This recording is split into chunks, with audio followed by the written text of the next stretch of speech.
بسم اللہ الرحمن الرحیم۔ والدین بچوں کی تربیت، اسی موضوع پر بات ہو رہی ہے۔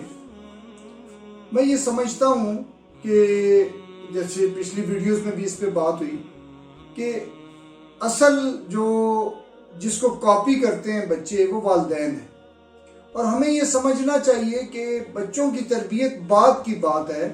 ہمیں اصل میں تو اپنی خود احتسابی کی عادت کا آغاز کرنا چاہیے۔ جب ہم والدین بنتے ہیں تو پھر ہمیں اس عادت کو اپنانا بھی ہوگا، اس کو سیکھنا بھی ہوگا کہ کیسے ہم اپنا جائزہ لیتے رہیں کہ وہ کون سی ایسی چیزیں ہیں جو ہماری شخصیت کے اندر سٹرینتھ کے طور پر ہے۔ الحمدللہ اللہ نے وہ خوبیاں ہمیں عطا کی ہیں، ان کو اور زیادہ مضبوط کیسے کیا جائے، اور وہ کون سی ایسی چیزیں ہیں جن کو ہم پوائنٹس آف امپروومنٹ یعنی بہتری کی گنجائش سمجھتے ہیں، یا جسے آپ کہہ لیجئے کہ وہ ہماری شخصیت کا حصہ نہیں ہونی چاہیے، وہ ہمارے بچوں پر برے اثرات مرتب کریں گے۔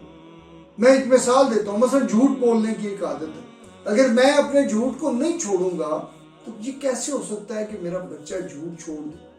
میں اگر سموکر ہوں تو یہ کیسے ہو سکتا ہے کہ میرا بچہ میرے پیچھے نہ آئے، میری نقل نہ کرے؟ میں آپ کو اس کی ایک مثال دیتا ہوں کہ میں عموماً سردیوں میں جب کوٹ استعمال کرتا ہوں تو کوٹ کے ساتھ مفلر بھی استعمال کرتا ہوں، اور جب یہ مجھے نظر کا چشمہ نہیں لگاتا تو دوسرا چشمہ استعمال کرتا تھا۔ تو ایک دن میں نے دیکھا کہ میرا چھوٹا بیٹا جو اب کلاس 3 کے اندر ہے، وہ اس وقت پریپ میں تھا یا 1 میں تھا، میں جب گھر میں داخل ہوا تو میں نے دیکھا کہ بالکل جیسے میں مفلر اوڑھتا ہوں اس نے مفلر اوڑھا ہوا ہے، اور اسی طرح چشمہ لگا کے گویا پوری کی پوری میری کاپی کر رہا۔ اب اس نے کسی سے بات نہیں کی، کسی سے ذکر نہیں کیا، لیکن بس مجھے دیکھتا رہا اور اس کے مطابق اس نے کاپی کرنا شروع کیا۔ بالکل یہی معاملہ سارے والدین کا ہے۔ ہم اس چکر سے اب نکل جائیں کہ والدین بننے کے بعد ہماری ڈگریاں کیا ہیں۔ بچوں کو ڈگریوں سے کوئی غرض نہیں ہے۔ ہم پی ایچ ڈی ہیں تو بھی والدین ہماری بڑی ڈگری ہے، والد بننا یا والدہ بننا یہ بڑی ڈگری ہے، اور اگر ہم ان پڑھ بھی ہیں تو بھی ہماری بڑی ڈگری یہی ہے کہ وہ ہم والد ہیں یا والدہ ہیں۔ ہمیں اپنے بچوں کی نسبت سے اگر ان کو ہم ایک کامیاب انسان، اچھا اس پہ بھی بات ہوگی کہ کامیابی کس کو کہا جاتا ہے، اور بحیثیت مسلمان کامیابی کی ڈیفینیشن کیا ہے، اس پہ بھی انشاءاللہ ہم الگ سے بات کریں گے۔ لیکن اگر ہم نے اپنے بچے کو کامیاب انسان بنانا ہے، اور انسان بنانے پہ بھی ہم الگ سے بات کریں گے کہ انسان بنانے سے ہماری کیا مراد ہے، لیکن ہمیں اپنی شخصیت کا سب سے پہلے انالیسس کرنا ہوگا، خود احتسابی کی عادت ڈالنی ہوگی۔ اب یہ انتظار نہیں کرنا کہ کوئی بتائے گا، کوئی تو نہیں بتائے گا، اور کوئی کے بتانے کے انتظار میں جب ہم رہیں گے تو شاید زندگی گزر جائے۔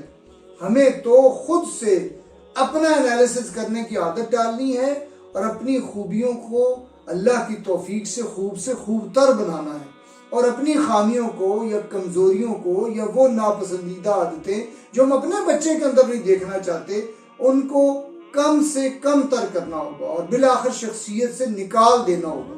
اس کے لیے بہت بڑی اینک جو ہم عموماً لوگوں کی خوبیوں اور خامیوں پہ لگاتے ہیں، وہ والی اینک اور وہ عدسے اپنی شخصیت کے بارے میں لگانے ہوگا، اپنا جائزہ لینا ہوگا، اور اپنے آپ کو بہتر بنانا ہوگا، تاکہ وہ بچی جو ہمیں اپنی جان سے زیادہ عزیز ہے وہ ہماری شخصیت کو دیکھ کر کوئی غلط رنگ نہ اختیار کر لے، ہماری خدا نخواستہ خامیوں کو کاپی کرتے ہوئے اس کی شخصیت کے اندر بڑی مقدار میں وہ خامیاں نہ داخل ہو جائیں کہ پھر اس کی کامیابی ناکامی میں محض ہماری وجہ سے بدل جائے۔